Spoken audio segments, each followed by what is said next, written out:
Allah mampu mawon tiap disa dikai nabi, tapi Allah tidak melakukan itu, cukup nabi sitok. Terus kabeh iki kon anut Nabi Muhammad sallallahu alaihi wasallam.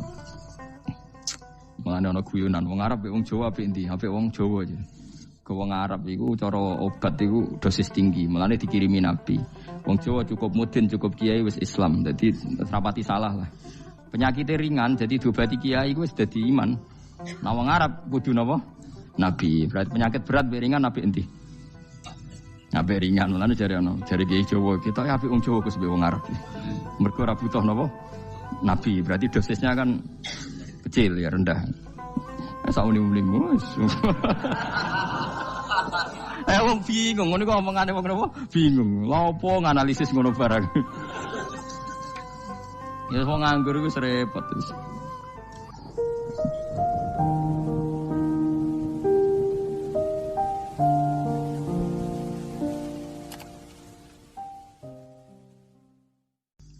Kalau batik wong Yogyakarta, wah batik nasional berarti wong batik wong Indonesia, anak batik ra wong Indonesia. Jadi batik napa? Pakaian apa? Nasional.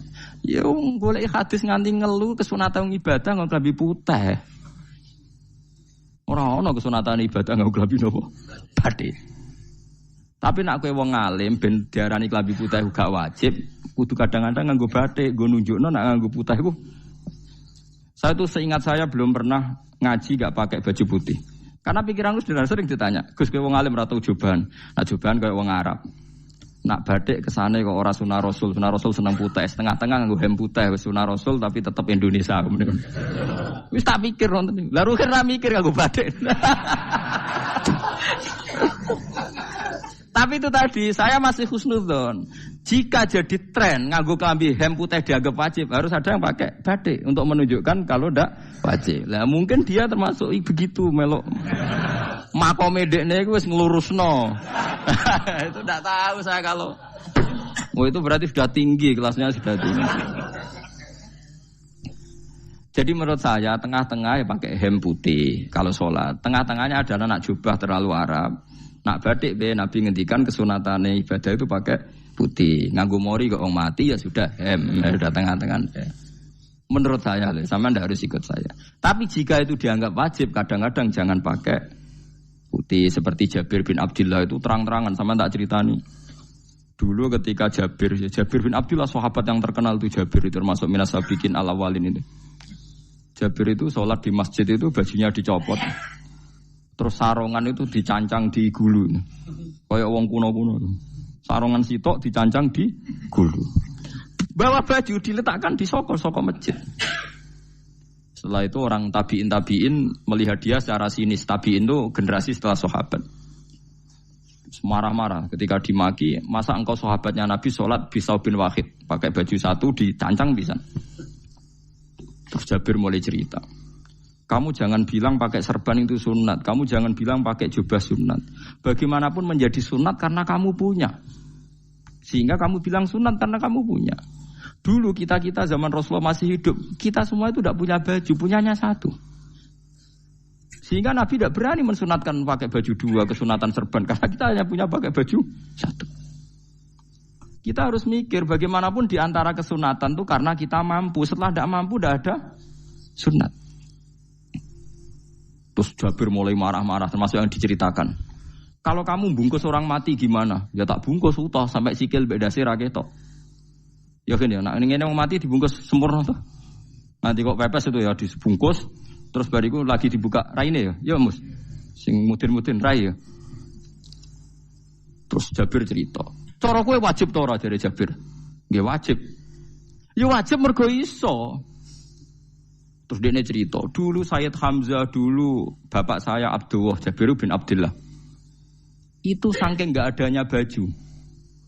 Itu nak ditutup sirai mbek sarong, mboten kafan. Iku ketok sikile. Nak ditutup sikile ketok sirai. Akhirnya do matur Kanjeng Nabi kon nutupi sirah waj'al ala rijlihi shay'an min idkhirin. Akhirnya sing sikile ditutup suket. Saking gak anane baju. Kowe saiki Islam wis jaya kecangkeman sithik-sithik muni sunat wis dimaki-maki mbek Jabir. Wis meneng jare. Terus terakhir ngendikan ngene, Aku nglakoni iki liyaronil ahmak misluk. Pancen tak jarak aku salat ngene iki bento-bento kowe ben roh. Nak dhisik sejarah Islam ngene iki aja. Liyaroni al ahmak misluk. Ahmak ku bento sing level tinggi, medium men. Itu ulama betul ya begitu. Saiki wong Islam jog tuku kurma gampang. Sithik-sithik buku nganggo kurma, sunah Rasul mergo nganggo kurma. Ya perkarane ke kelar tuku. Zaman kene Gunung Kidul melarat nganggo apa? Aneh-aneh iku. Makanya di fikih jelas, nek iso kurma, nek iso asal manis, nek iso asal gak nyolong titik wis. Kok cek repote hukum. Bagaimanapun kue kecangkeman muni sunan mergo mampu. Zaman kira mampu orang muni ngono padahal hukum itu dhisik-dhisik. Hukum itu baru apa sudah kemarin-kemarin? Wis meneng ae. Kula ge sering, ngger kula kan kiai, ngerbut poso sering sowan kathah. Kadang sing sowan luwih mlete timbang kula. Gus kurma Gus, nggo apa? Nggih sunah Gus. Ah sunah mbahmu pangan kowe. Oh kiai mbok warai ra sopan. Aku nak buka aku tegan amne. Aneh-aneh ya amne. Namun di sunah dhewe ae ora usah kecangkeman. Lagi buka kurma pirang tahun? Lebih kali tahun Gus. Umur piro? 40 Gus. 38 tahun gak anggo sunah lagi 2 tahun gegere gak karuan. Biasa saja. Dulu Nabi itu ya biasa. Nabi kalau zaman ngendikan yang ngeper sampai 4 kali. Kalau nggak mampu ini, kalau nggak mampu ini. Nabi kalau ngendikan ya gitu sampai diulang-ulang. Karena Nabi tahu tidak semua umatnya gampang mendapatkan itu. Misalnya kafaroh puasa 2 bulan nuntut. Kalau tidak bisa ngasih makan orang miskin sekian. Kalau tidak bisa gini sampai habis. Kulu ma'rufin sedekah, kalau tidak bisa ya Rasulullah firsana satin, sampai ludus gak usah sikit tamrotin. Kalau gak bisa fabi kalimatin thayyibah, cangkem sing apik. Nek ra iso sementing aja merengut. Terakhir walau bitol qatin apa? Watsin. Itu lama mewarisi sekian kebaikan yang diajarkan Nabi, tidak terus dipatenkan satu ngel-ngel wong akeh. Kono apa ngekek kurma khutbah bareng sumpah. Wes pangan dhewe entekno. Ya ana sing sabar. Wes kula tobat Gus mun mboten ngomong-ngomong ngono ya. Ya biasa saja kalau ingin sunah-sunah biasa saja. Dawe Nabi wal qasda tabluhu. Kamu itu yang biasa saja. Biasa itu ya standar saja. Ya biasa. Jadi Nabi dulu kalau melakukan sunnah itu biasa. Sunnatun sanaha Rasulullah sallallahu alaihi wasallam. Ini sunnah yang dilakukan Nabi. Tapi di luar yang azimah. Azimah itu yang wajib atau fardhu ain itu sahabat biasa. Karena bagaimanapun kita bisa begini karena mampu. Seperti Jabir tadi, orang bisa sholat pakai serban, pakai jubah karena mampu. Zaman Nabi awal Islam. Sama lihat Bilal, ada nak belodor gitu tuh. Sama lihat film Umar atau film-film Bilal. Itu memang nyata dulu itu la yajidu ahaduna illa thawban wahidan. Tidak ada yang kecuali punya baju apa. Sama dulu film-film, mulai versi seneng kitab sampai versi film itu sama. Bilal nak adzan ya blodor, ora adzan di blodor gak sopan. Oh memang ya duwene klambi mok sitok iku. Adlok ceritane Sa'labah, bar salat salam langsung melayu. Berkali-kali yang bersalam melayu. Jebule apa genta kae. Ya salah bang bersolat ora witir mlayu kenapa? Saya takoki ya Rasulullah, takoki Nabi. Salah bah kata sahabat-sahabat kowe nak salat bar mulai langsung mlayu. Ya Rasulullah, kami kula namung setunggal, istri saya di rumah aja utuh. Iku saking enggak adanya baju. Oh, saiki nang sunatno kon. Ya begitu. Makanya ketika Sayyidina Umar idza ausa Allah fa ausiu. Nanti kalau sudah jembar ya jembar. Nak lagi ruwet ya ruwet. Ya sudah biasa saja. Paham ya? Jadi kalau suwun misalnya malah yudraku kullu, la yudraku napa kullu. Kalau tidak bisa semua jangan sama sekali. Jadi misalnya kita tidak bisa jubahan, tidak bisa serbanan mergo ora wong Arab. Supaya saya ndak keriting jubahan kok tonggo ya guyu. Paham nggih? Aneh ngono. Kemudian nek ora kaji kok jubahan malah digugat wong akeh. Ya sudah pakai hem putih saja. Yang penting dua semangat sunnah putihnya misalnya. Ya tengah-tengah gitu. Tapi kalau kira-kira dianggap wajib ya kan ganti badik kayak Ruhin itu. Itu makomnya sudah itu tadi. Sudah tinggi sekali. Ya Nabi itu kan misalnya Nabi nyifati rambut yang baik itu yang lurus ngombak gitu. Sifatnya Dajjal itu keriting. Tapi yang keriting ya enggak apa-apa. Bukan berarti wah keriting mirip Dajjal janda gitu. Ya itu kan Allah menunjukkan kekuasaan. Nanti kalau Allah bikin lurus semua dikira enggak mampu bikin yang keriting, ya sudah dibikinlah yang keriting. Ya sudah gitu biasa saja buatan berlebihan. Paham gitu. Jadi Nabi itu kalau ngendikan seingat saya ini hafal banyak hadis. Kalau ngendikan tuh sampai berkali-kali. Itu tadi mulai kalau sedekah pakai ini, kalau ndak mau sampai mulai firsana satin sambil wedhus ijek larang. Walau bisik tamro separone kurma. Masih kadang ndak mampu fabi kalimatin thayyibah. Enggak mampu lagi. Ya soalnya tasaddaku walau bitol qati wajin. Sedekahlah meskipun dengan ceria. Itu sirinya kenapa saya ngaji guyon. Karena paling enggak ceria itu happy. Coba kalau saya ngaji merengut, menang terus ketok nyesal. Terus sing ngaji kan mikir, Gus bak kurang apa? Kita ngaji ku ono sing kurang. Oh, terus sing kedonya nafsir wah paling kurang sangune. Wah jadi repot. Mulane kula ngeten wis tak pikir, memang sampun tak pikir. Guyon kula mek sampean nangis mbon ndi ganjaran akeh ndi. Mergo guyon kula bi ilmen nangis sampean mikir utang. Jadi terakhir sedekah talqati wajhin, wajah yang ceria, yang happy. Kowe iki happy kan yo seneng, paling gak mikir nasibe kan. Kiai iku happy benes. Jajal misale kiai kok rugen sumpeng. Maca kukar-kukur, bariku angop. Bariku kukur-kukur meneh. Kan wong mikir. Wae tanggale bayar opo piye kredite. Waduh. Apa wayahe ditarik sepeda motor kan orang terus menafsirkan macam-macam. Sing elek sing wong alim mulai nafsiri paling terkipe ra iso. Wah, paling elek. Ya nek wong alim kan ana ukur-ukur mesti nek sing suudon kan paling macane bingung terkipe ngono. Ya macam-macam lah sesuai asumsi napa.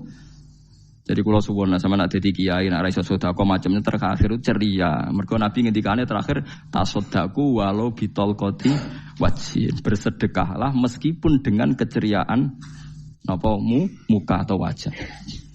Namun kalau itu Nabi diulang-ulang. Jadi kalau ngendikan tuh diulang-ulang. Sekarang tuh orang mau mendorong sunnah Rasul itu satu. Ya berat bagi yang nggak bisa melakukan itu apa? Yang nggak bisa melakukan itu apa? Berat.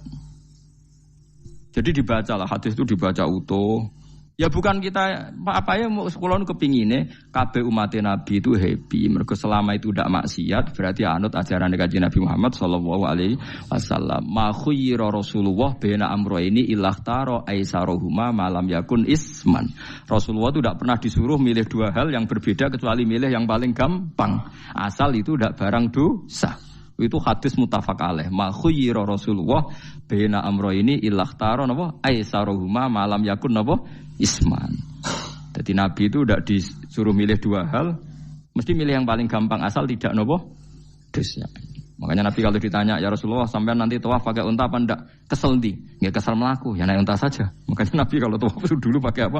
Unta. Terus saya mulai Arab Saudi PG MRT berkoordinasi Nabi unta terus saya nganggo nopo? Kereta lingkar. Sekarang baru diperdebatkan. Cek kurang ajar itu sebenarnya no tamu spesial, misalnya pejabat negara sebenarnya tawaf numpak kereta muter. Diarani rasa dhisik Nabi numpak unta, diarani sacik kurang ajar ning dhuwur. Terus sampai angop-angop terus tawaf. Sampeyan muni sah ta ora ya, jujur. Muni rasa Nabi dhisik tawaf. Ngagem unta muni sah kok kurang ajar. Wah, misalnya numpak kereta asenan anggap sithik-sithik sebeng 7. Kurang ajar juga.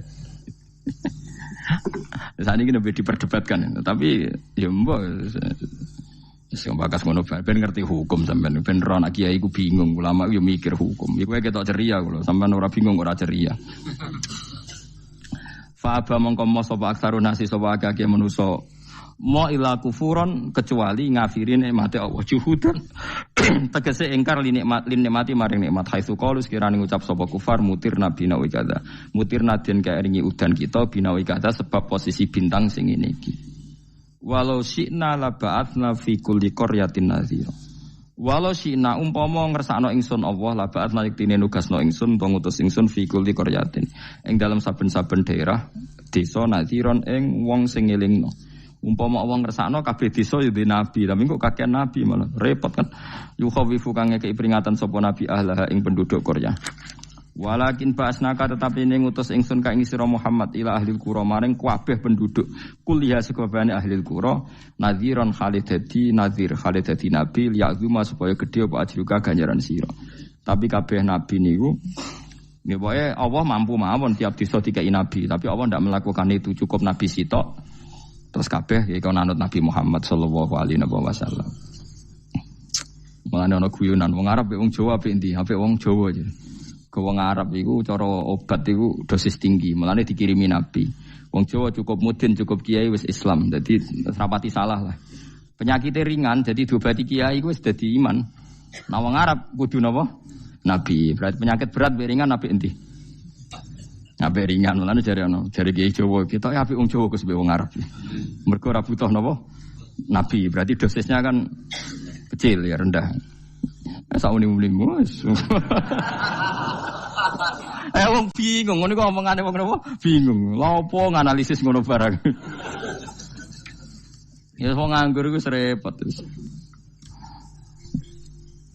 Fala tuti mongko aja nurut sira al kafirina ing pira-pira wong kafir fi hawahum ing dalam hawa nafsune kafirin. Dadi kaya aja anut wong kafir ning menyangkut hawa nafsu. Tapi nek menyangkut kebaikan wong kafir sing kita kadang kalah baik dalam hal sosial ya malah Allah kadang melehno kita mergo kok kalah mbek wong kafir. Iki misale ngeten iki makanya Imam Suyuti nafsiri falatutil kafirin ay fi hawahum dalam hal yang bersifat hawa napa nafsu. Misalnya begini saya contohkan Allah melehno wong mukmin. Ada sahabat ketika perang itu tangannya terputus, kakinya juga terputus. Terus matur Rasulullah, ya Rasulullah gara-gara perang derekno engkau saya tangannya putus, kaki saya putus. Ternyata tidak diapresiasi sama Allah, malah disalahkan. Gini kok Allah terus nurono ayat iyam saskum korhun faqad masal qoma korhum mislu. Jika Anda luka karena perang, orang kafir pun luka. Wong kafir, wong gento wae wani luka demi kekafiran, kok kuwe wong Islam jare demi Allah ora wani luka. Jika masyhur di kalangan para ulama, nanti setiap kebaikan itu dibandingkan kezaliman. Ya saya ulang lagi, nanti setiap kebaikan itu dibandingkan kezaliman. Misalnya kita jadi kiai ora enak, ora gaji tetap, setepak-tepaan, kadang untuk duit, kadang ora. Enak jadi PNS, gajinya tetap. Nanti kita disalahkan Tuhan. Pedagang narkoba itu gajinya juga enggak tetap. Risikonya tinggi, ditangkap polisi, hukumannya mati, itu saja berani. Kowe nyai dirimo ngono ra wani. Kowe tahajud kanyeben, bengi-bengi tangi tahajud kanyeben. Tukang maling ayam bengi-bengi tangi nyolong. Risikonya tinggi ya anyep wani. Jadi nanti kowe di depan Tuhan dimaki-maki, kesalahan kita akan dibandingkan kezaliman. Nek ana wong saleh diutangi dhuwit ora oleh medhit, sebenarnya dibandingno. Maling mbek maling utang-utangan, wong saleh ora utang-utangan. Ya memang begitu. Nah itu yang dimaksud ayat intakunu ta'lamuna fa innahum ya'lamuna kama ta'lamun wa tarjuna minallah ma la yarjun. Jika kamu merasa sakit karena berjuang demi agama, orang-orang zalim juga sakit karena kezalimannya. Toh mereka berani. Coba jadi kiai bandar narkoba resikonya tinggi mana coba? Resiko jadi bandar narkoba. Antar geng narkoba juga musuhan, takut ditangkap polisi. Jadi kiai paling ono hasud sithik-sithik. Paling wong ngrasani. Kiai iso ngene omong tok ora iso nglakoni paling gitu. Padha kiai ini paling hasud. Ya sithik-sithik lah, paling serek. Kalau bandar narkoba gak cocok, nembak. Karena rivalitas mereka ekstrim. Sehingga kalau sampean cemen jadi kiai nanti ya diingatkan Allah dibandingkan orang apa? Zalim. Jadi eling-eling ya. Terus semua kesalahan kita, loyalitas kita pada agama nanti dibandingkan orang zalim karena mereka loyal sama pekerjaannya, sama kezalimannya. Enggak terus preman-preman nak belani kanca wani mati. Kadang kiai santri belani kiai ini rapati wani mati. Repot preman-preman nak tobat itu repot. Kulo nu rada nyesal mek tobaté preman. Nah ana preman teng perapatan tobat. Niku terus ning masjid, men itikaf terus mbek wong sopan. Niku ora pas sajane. Nah tobat itu tetep ning perapatan. Sing dhisik gagu wong disingkirno. Jadi ku tobat tenan sehingga dhisik perapatan sing gawat dadi gak gawat. Mergo sing preman gawat diganti preman sing lunak.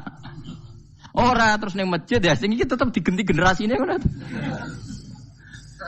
Mestine maksudnya mesti ora kok terus elek mboten mestine tobaté ngoten niku.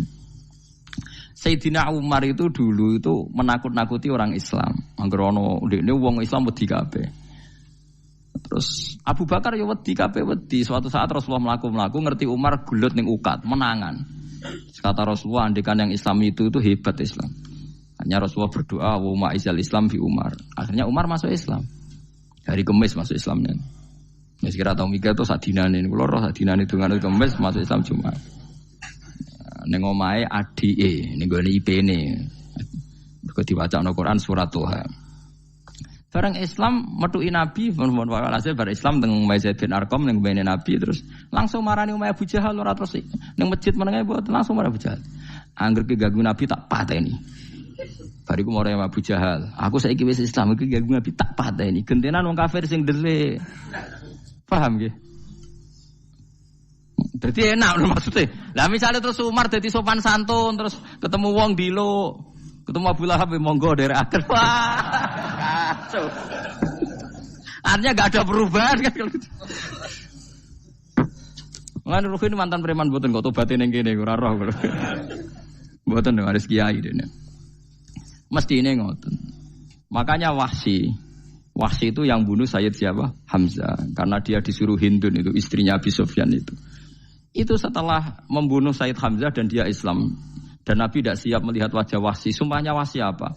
Saya bersumpah akan membunuh orang paling dibenci Rasulullah. Sebagaimana saya pernah membunuh orang paling dicintai Rasulullah. Terus tobatnya dia mateni Musailamah al-Kadzab. Wong sing ngaku Nabi ngarang Quran. Itu tuh sing mateni sinten? Wahsy. Jadi Wahsy sebagaimana aku pernah membunuh orang paling dicintai Rasulullah, tobat saya membunuh orang paling dibenci Rasulullah. Nah, misalnya terus Wahsy tobat, terus sampai nyapu masjid, terus gak duwe selera tarung, zaman kafir tarungnya tenanan, bareng Islam menyapu masjid, bariku ngiseni jedinge, terus bareng jak perang wedi wae repot. Ya niku ide kula tapi ora kudu lakoni. Nek mau cerita ilmu sampeyan ora kudu nglakoni. Itu gale wong preman brah-brah. Blojo narkoba entek akeh dilakoni, nggo judi diakoni. Sewengi orang preman itu kalau judi 2 juta 3 juta loh. Bareng tobat ngoboni masjid 10.000. Padahal donyane jek akeh. Mestine tobat yo. Saya zaman judi semalam 3 juta. Sekarang kalau pengajian atau ke masjid semalam 3 juta 100 lah minimal diluwei. Ora malah pas tobat nglebokno amplop masjid yo. 10.000, kadang 2.000. Repot-repot. Tapi ya apik tobat, mesti cerita. Tidak begitu, mestinya berbanding. Paham nek sampean takok tobat itu cara ulama nggih ngoten niku berbanding. Mulane riyen Khalid bin Walid itu jadi panglima perang Islam itu. Saya masih ingat makalahnya Khalid bin Walid, fakama anni aktsartul qatla fi kufri aktsartul qatla fi Islam. Dulu ketika saya kafir adalah sangat banyak membunuh orang Islam. Perang Uhud kalah itu karena panglima orang kafir adalah Khalid. Dia cakap sekali dalam mengatur strategi perang. So Khalid itu utek elek kan, pikirannya ala sahabat yang menuso ruhin es kayak wong wedok ambek apa jenenge ghanimah mesti medun. Nah, sahabat ora kabeh kaya aku kan ono kaya kue barang macam-macam. Gunung Uhud itu dhuwure mok sak musolane iki jamira Gunung Uhud kaya Merapi niku mboten. Nah kaya Merapi amanah ning dhuwur tetep ra kenek, meleyang to. Jadi Gunung Uhud itu dhuwure mok sak musolane mbok dhuwur putih. Wong kula nate mriko bolak-balik kan gak bisa nerong tahu. Kula kaya wong India dadi melok itikaf teng gunung lho. Uhud. Mbok piye dalile apa ya ora roh. Lah itu Khalid bin Walid pinter, dia ketika kalah itu muter ke belakang terus ghanimah itu dilepas. Ya dulu itu dalam perang dulu tuh ghanimah itu kan perempuan sama apa? Ya sama barang-barang itu. Ketika dilepas itu dianggap sudah mengaku kalah. Ada sahabat yang ruhin itu udah akabir sahabat, ada sahabat papan atas, sahabat yang seperti itulah, sahabat kebanyakan turun ternyata Khalid itu muter terus naik dari belakang. Pas sahabat turun, dia naik dari apa? Yo penak karek mana iko dhuwur, itu akhirnya kalah. Itu ya gara-gara strategi ini Khalid bin Walid. Nah terus dia bersumpah, saya bersumpah semua kecerdasan saya, semua kecanggihan saya akan saya gunakan untuk membela Islam. Ini kelimake itu di perang Tabuk, di perang Yarmuk, di perang Tabuk. Itu di panglimani siapa saja yang ditunjuk Nabi itu kalah. Termasuk Ja'far bin Abi Thalib itu padahal panglima yang ditunjuk Nabi. Usamah ya kalah. Abdullah ya kalah. Semua yang ditunjuk Nabi itu mati semua. Akhirnya panglima diambil siapa? Khalid. Taruh saja gini strateginya. Anggap saja Arab itu padang pasir. Tidak sampean biar tahu bahwa orang soleh yang cerdas itu banyak. Jangan kira soleh itu tidak butuh kecerdasan, butuh. Arab itu kan padang pasir. Mau jelas gini, gambarannya apa? Padang pasir. Itu kalau perang itu kan taruh saja orang Islam itu 3.000 musuhnya 10.000. Memang kejadiannya gitu, 3.000 musuh 10.000. Itu kan berbanding berapa itu? 30 ya? 1:3 ya? Nah itu dulu, pasukan-pasukan Islam dulu itu sama-sama seperti soft sholat.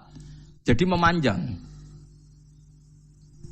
Ya akhirnya perang itu kelihatan sekali mana yang sedikit, mana yang banyak. Habis Khalid strateginya dirubah. 100 orang di depan, anggap saja gitu. Pokoknya tak kayak gambaran coro Jawa paling gampang. Lagi mau kitabnya malah bingung loh. 100 pasukan kuda yang di depan itu disuruh negarkan kuda. Disebut fal mughirati subha itu. Yang itu wal adiyati napa? Dobha fal mughirati subha itu. Jadi pokoknya anggap seperti itu. Fal muriyati apa? Qadha itu. Kuda yang 100 di depan disuruh menegarkan. Pokoknya kon gerak sehingga debu itu banyak bertebangan. Terus pasukan yang 3.000 itu disuruh memanjang. Memanjang sepanjang-panjangnya. Karena di depan ini ada tegaran kuda tadi, orang kafir yang di sana itu melihatnya ada bantuan datang baru. Wih, pasukan Islam teko wakeh, panjang lagi. Dikira jumlahnya itu sampai 50.000 lebih. Paham sih maksudnya? Sehingga wong kafir melaju perkara ini tidak mungkin kita tandingi. Orang Islam dapat bantuan baru, padahal ya wongnya podo. Mau baris setok dirubah. Nah misalnya sing mimpin Mustafa sembah jare mati ya sahid, ya mati kabeh wong Islam. Nah itu artinya dia masih ingat betul. Saya dulu pernah menggunakan kecerdasan yang sama untuk mengalahkan umat Islam. Saya bersumpah kecerdasan yang sama akan saya gunakan untuk memenangkan Islam. Lalu coba bayangin nonton ane padang pasir 3.000 orang yang 100 di depan negarno kuda supaya pandangan tidak begitu jelas. Terus yang belakangnya memanjang dari jauh kan kelihatan pasukan dapat bantuan baru. Padahal ya orangnya sama. Akhirnya orang kafir merasa wah nggak imbang. Kita ada imbang karena orang Islam dapat bantuan. Terus menang perang itu. Lah itu tobat bener gitu loh. Orang kok pas kafir cerdas. Buareng Islam tobat nyapu masjid. Sebarigus ngaji ngantuk. Padahal zaman kafir cerdas memperdayakan ekonomi nganti sugih bergeder. Bareng Islam terus dunia nentek melarat terus nyapu masjid sebariku sholat qobliyah ba'diyah mulai mau poso sunat ya tidak apa-apa itu tapi sugih tetap kok zaman kafir sugih zaman Islam kere mestinya zaman Islam ya sugih terus kecerdasan dan hartanya untuk liizatil Islam wal muslimin mestinya tapi ya enggak apa-apa kalau ada tobat model gitu ya enggak apa-apa ojo terus dari Gus Pak ngono ku elek ya ora ana jenenge tobat mesti apik tapi enggak fair gitu loh Maksud zaman nakal serius, zaman tobat sekenanya itu kan fala tuti mongko joto atsira al kafirin ing pira-pira kafir fi hawahum ing dalem selera hawa nafsune wong kafir. Wajahidhum lan merangi sirahum ing kufar. Merangi maksudnya berjuang bihi kelawan Quran. Maksudnya hujjah. Uang iku nak merangi wong kafir nganggo Quran, ndak mesti perang iku nganggo pedang. Niki jelas kita bire ge wajah itu bihi ebil Quran. Maksudnya perang nganggo Quran itu kita melatih argumentasi atau hujjah yang dengan hujjah itu jelas-jelas ketok bener agama napa Islam. Wajah lan merangi sirahum ing kufar bi iklan Quran ayat Quran itu Quran jihad dan kelawan perang atau kelawan jihad kelawan berjuang kabiran kang gede. Wa wa ta'ala wa alladzi zat maraja ingkang lepas sapa Allah al-bahraini ing dua laut. Arsalat sing lepas sapa ta'ala huma ing al-bahraini mutajawiraini hale berdampingan. Hadza utawi iki ku asbun iku banyu sing banget segere banget manise banget segere. Furatun tur enak diombe sadidul udzubati tekse banget manise. Iki kuno nak manane mudah diminum. Wa hadza utawi iki ku milkhun iku banyu asin ujajun tur banget paite. Sadidul muluhah tegese banget paite. Tapi wasemono sungai sing gampang diminum. Misalnya sungai Komerapi sing napa gampang diminum maksudnya mboten pahit. Ketemu laut sing banget paite meskipun banget asine. Allah hakikate gawe wajah alalan gawe sapa Allah taala bainahuma antarane banyu sing napa tawar lan banyu sing asin.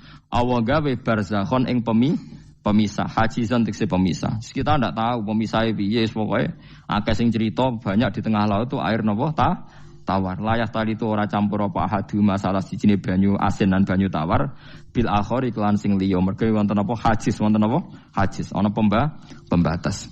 Wa hijron lan tegese pembatas, mahjuron kang iso nglindungi. Esitron tegese tutup. Mamnu'an kang iso den cegah bi sebab anane sitru. Sebab anane pembatas apa ikhtilatuhuma, apa campure banyu asin lan banyu tawar. Walami wa waladi.